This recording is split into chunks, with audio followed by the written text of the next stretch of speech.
హనుమంతుడు సూర్యుడిని మింగడానికి ప్రయత్నించాడని మనందరికీ తెలుసు. కానీ ఎందుకు? అంజనాదేవి పుత్రుడైన హనుమంతుడు పుట్టగానే అపారమైన ఆకలితో ఉంటాడు. అప్పుడే ఉదయిస్తున్న సూర్యుడిని చూసి అది ఒక రుచికరమైన పండు అని పొరబడతాడు.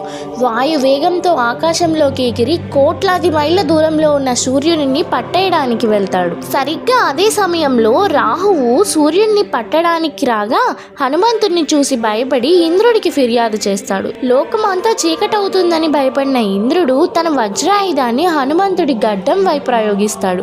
దీనివల్ల హనుమంతుడు స్పృహ తప్పి పడిపోతాడు.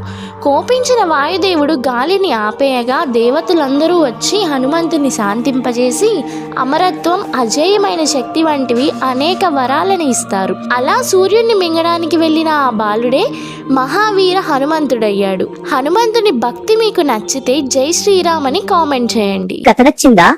అయితే లైక్ చేయండి, షేర్ చేయండి. మరిన్ని భక్తి కథల కోసం పురాణ మిత్ర ఛానల్ ని సబ్స్క్రైబ్ చేయండి. జై బజరంగబలి.